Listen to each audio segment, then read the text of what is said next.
Me impactó ayer saber de una carta, una larga lista que fue publicada en La Jiribilla, un sitio de Cuba digital. Fue publicada una larga lista de personas que se identifican a sí mismas como educadores, artistas.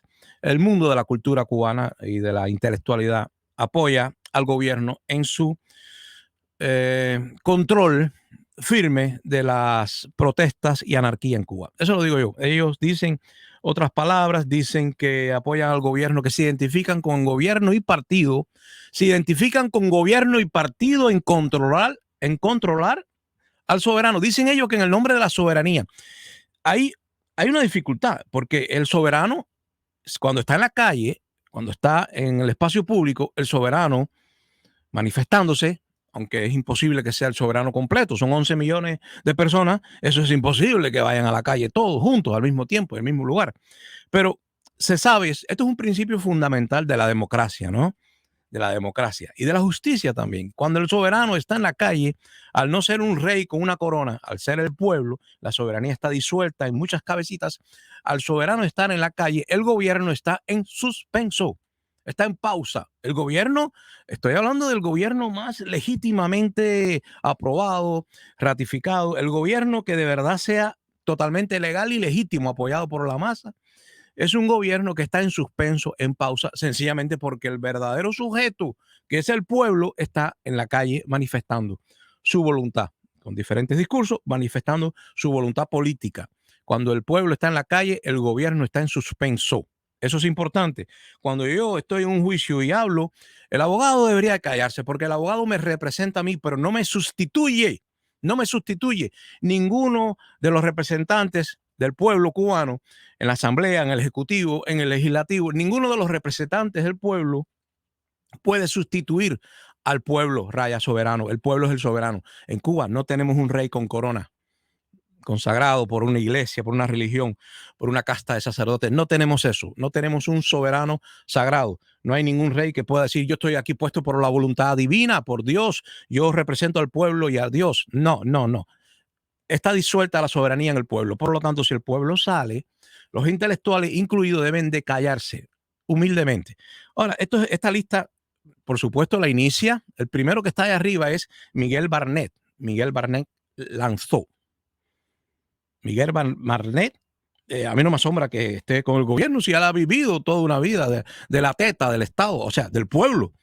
Todos estos señores, aunque digan verdades muy poéticamente elaboradas, aunque sean grandes literatos, escritores, artistas, muy sensibles y educados, no están por encima del pueblo, salvo que alguien crea que para citar un pueblo le da categoría, ¿no?, de aristocracia. Y esta gente dice que la represión es legítima. No le dicen represión, no le dicen así, le dicen el control de una crisis ocasionada por un ciclón. Todos sabemos que la crisis, incluso energética, es anterior a la del ciclón. Hemos observado que en la prensa británica, sobre todo en la BBC, se habla mucho del ciclón. La prensa occidental, no nos asombra, no va a exportar democracia al pueblo de Cuba. Eso es una cuestión nuestra, ¿eh? Nadie nos va a llevar libertad al pueblo de Cuba. La libertad es cosa nuestra, ¿no? Desde la Constitución primera, la más importante, la de Weimar, en 1869. Esa Constitución habla de los derechos del pueblo, derechos naturales anteriores a la formación del Estado político, anteriores, son derechos inalienables, no del ser humano. La Constitución de Weimar dice derechos del pueblo. El pueblo tiene unos derechos no escritos, todavía no escritos, son anteriores a la ley positiva, anteriores a que se escriba incluso en una constitución. Ese pueblo ya aporta unos derechos, y los derechos del pueblo son, ante todo, el derecho a decidir libremente, sin la injerencia de ningún cuerpo extraño, ni exterior ni interior, su destino político. El pueblo cubano interpretó el apagón, la miseria, el éxodo de sus hijos, de sus nietos, la pobreza moral, interpretó todas estas señales como las señales de un mal gobierno. El pueblo cubano interpretó que un mal gobierno es el culpable de todos esos males, y por eso sale y protesta y reclama, todavía sin una clara conciencia de confrontación. El pueblo cubano no quiere confrontar al gobierno puesto por ellos, supuestamente, ¿verdad? Ese es su gobierno. Esos son sus representantes. Me da gracia cuando alguien contrata, como a veces el contratado se cree superior a quien lo contrató. Tu gobierno, tu casta de sacerdotes, intelectuales, artistas, tú dependes de la voluntad, del trabajo, del sudor del pueblo trabajador cubano. Ese que se levanta a las 4 de la mañana para trabajar en medio de tantas dificultades, para que ustedes trabajen para él. Ustedes son sus servidores, los escritores, los intelectuales, todos son servidores. Antiguamente, y todavía, los artistas cuando terminan una presentación, sobre todo teatral, se inclinan ante el soberano, que es el público. Ustedes, para que no sean llamados unos payasos defensores de la dictadura no legítima, ustedes deben de inclinarse humildemente ante el clamor del pueblo, no apoyar. Y han hecho una carta tremenda y ha salido al exterior, obviamente, y otros intelectuales del mundo mirarán asombrados cómo estos intelectuales cubanos, como estos artistas tienen la sensibilidad de comprender al gobierno y no al sometido. Como estos artistas, estos poetas tienen tanta sensibilidad para el poder. ¿Sensibilidad de izquierdas? Qué cosa tan extraña. El poder no es la izquierda. La izquierda sale tratando de encontrar justicia. La izquierda viene de abajo hacia arriba. Y sin embargo, estos intelectuales cubanos están apoyando a lo que viene de arriba hacia abajo. Hay cierta confusión. Creo que no han entendido. No han entendido que el sujeto humilde de Cuba, que es el pueblo, es el protagonista. No lo han entendido. Y me impresiona esa carta. Me impresiona una carta que en medio de esta crisis esté alineada con la opinión del medio británico, ¿no? De la BBC de Londres, que dice que todo esto es consecuencia de un ciclón. No, el ciclón puede hacer propicio un momento de queja, pero la queja es larga. Incluso ya se están haciendo algunos videos, se están colocando algunos videitos en las redes sociales diciendo, interpretando toda la queja y malestar del pueblo como una queja no de tipo política. No, esto no es una queja política. No, nosotros no tenemos una queja contra el sistema político. Muy bien, muy bien. Vamos a ver las consecuencias de esta carta.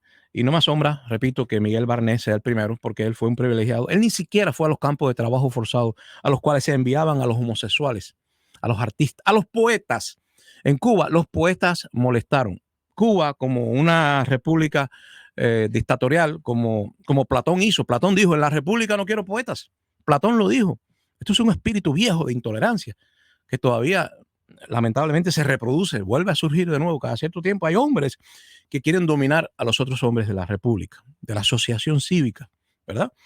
Yo creo que los derechos son inalienables, creo que la gente tiene derecho a reunirse, creo que la gente tiene derecho a gozar de una prensa libre, de la asociación pacífica sin violencia. La violencia no es lo mismo, porque la violencia es la forma en que una persona le quita la libertad a la otra, por lo tanto, la libertad y la vida, ¿no? La violencia no se considera un derecho anterior al derecho escrito, al derecho positivo, no se considera un derecho inalienable, no es un derecho humano. Tenemos derecho a matar, a golpear a los que nos estorban. No existe ese derecho, pero sí existe el derecho al pensamiento libre y a compartirlo con otros. Yo quiero compartir con mis colegas, con mis vecinos, con mi prójimo, con la gente de mi gremio, con la gente de mi sociedad pequeña, de mi barrio, de mi cuadra. Quiero compartir las opiniones, tengo derecho a reunirme pacíficamente. Eso lo consagró en el artículo 28 de la Constitución de Guaymaro, caballeros. La primera constitución, una constitución en un estado de insurrección, en una república en armas, luchando contra un poderoso enemigo doméstico, que es el Estado español, contra ese Estado que ya no consideraban legítimo los independentistas. Pues esa constitución, la primera, la semilla germinal de nuestras instituciones políticas. Esa constitución consagró en el 28 artículo, en el artículo 28 consagró ese derecho inalienable del pueblo de reunirse, de tener libertad de culto religioso. Yo voy a creer en el Dios que yo quiera y en la manera que yo quiera. El Estado no se puede meter en eso, no se puede meter si yo me quiero asociar, y no se debe meter si yo tengo una imprenta y quiero imprimir, quiero reproducir mi pensamiento de forma escrita. Yo quiero reproducir lo que yo pienso, compartirlo con mis colegas de la República, porque todos los hombres nacen iguales, y lo dice la misma Constitución de Guaymaro. ¿Qué pasó con Cuba? ¿Por qué si Cuba ahora, después de tantos años, ya es tan fuerte el Estado y tiene instituciones, ministerios y muchos poderes? ¿Por qué el gobierno de Cuba necesita todavía declarar un estado de emergencia, ya sea material, interna o exterior, por el bloqueo de los Estados Unidos. ¿Por qué Cuba necesita, por qué el gobierno cubano, mejor dicho, necesita justificar la limitación de los derechos elementales y básicos, diciendo que hay una amenaza, cuando la Constitución de Guaymaro se formó en medio de una amenaza de guerra? Era una república en armas y aún así no le quitaba, no se atrevía, es que no tenía derecho, ¿no?, a quitarle los fundamentos al pueblo, los fundamentos anteriores a la forma organizada de convivir, ¿no? Anterior a eso, el hombre viene ya con unos derechos, se llaman los derechos del hombre, después se convirtieron en los derechos los derechos humanos, vienen de ahí, del derecho natural que tenemos a expresarnos, a vivir, a estar junto a los seres que queremos y apartarnos y a tener nuestro pequeño espacio, nuestra autonomía, compartir nuestras ideas. Esto es algo fundamental y yo quería comentar eso porque como ya salió la carta ayer y yo tenía pensado hoy hablar sobre los que nos viene posiblemente, yo quería aclarar eso, que esa lista pues es una lista de vergüenza. Es una vergüenza que nuestros intelectuales, la gente que debe ser más sensible a la cuestión nacional, ¿no?, se pongan del lado del gobierno de forma pragmática, diciendo, no, aquí el poder, vamos a estar de acuerdo con el poder y con la represión, con ese monopolio de la violencia que tiene el Estado, estamos de acuerdo. Primera vez que yo veo a poetas apoyando a guerreros. Yo nunca había visto eso en la historia de la humanidad. Poetas apoyando a guerreros, salvo en el Estado nazi, ¿no? Entre los nazis sí se vio ese fenómeno. Se vio como incluso hasta los jueces, todos se pusieron a favor del más fuerte, ¿no?, de la ley de la jungla. ¿Será que en Cuba la inspiración que existe para el poder y para el partido, que son los dos, gobierno y partido, los que han sido apoyados por estos intelectuales, será que en Cuba el poder se justifica a sí mismo? El poder del partido, del gobierno, quiero decir, se justifica no en el derecho natural que inspiró el pensamiento más noble de nuestra humanidad, sino en la selva, en la ley del más fuerte, ¿no? ¿Será que no son tan de izquierda, que realmente son de derecha y creen en la jungla, que no se inspiran en una sociedad idílica que está en nuestro pasado, ya sea en la forma secular de los comunistas, izquierdistas, que dicen que antes éramos hermanos todos y no estamos divididos por el capital ni por la propiedad privada, o en la forma también religiosa, ¿no?, que antes en el jardín del Edén éramos como hijos de Dios y teníamos una dignidad que perdimos por X razones, porque todavía tenemos derecho a sentir añoranza por ese jardín del Edén donde éramos familia y donde no existía el dolor, ni la enfermedad, ni el pecado, ¿no? Como quiera que sea, yo prefiero una sociedad, aunque sea idealista, y yo no que yo simpatice con el idealismo, ya ustedes saben que he criticado el idealismo alemán y sus malas consecuencias, entre ellas los campos de concentración, pero prefiero a una persona que crea en el paraíso terrenal, ese comunismo, invocando la comunidad primitiva, o que se inspire en el paraíso de Adán y Eva, evocando los derechos del hombre, como hizo la Iglesia Católica en la Edad Media. Prefiero eso a no una persona que me diga que está con el poder porque es el que funciona. Eso me parece cruel y me parece que no se está inspirando en el idealismo, sino en la selva, en la jungla. Mirar a la selva con mirada romántica es difícil. En la selva hay horrores. En la selva el más fuerte se come al más pequeño sin respetar los derechos del débil. Eso es olvidarse de los derechos humanos fundamentales. Creo que los escritores han hecho mal y pagarán un precio político por haberse puesto del lado del poder y no del lado del pueblo, que es el soberano. El pueblo. Ellos dicen que es en nombre de la soberanía y de la independencia de Cuba. Parece ser que en Cuba ha surgido una casta que cree que es la única que puede guardar ese tesoro, ¿no?, de la soberanía y se nombra a sí misma, se señala a sí misma como la vanguardia y la casta que debe defender la soberanía de Cuba. Yo confío en el pueblo, ellos no confían en el pueblo.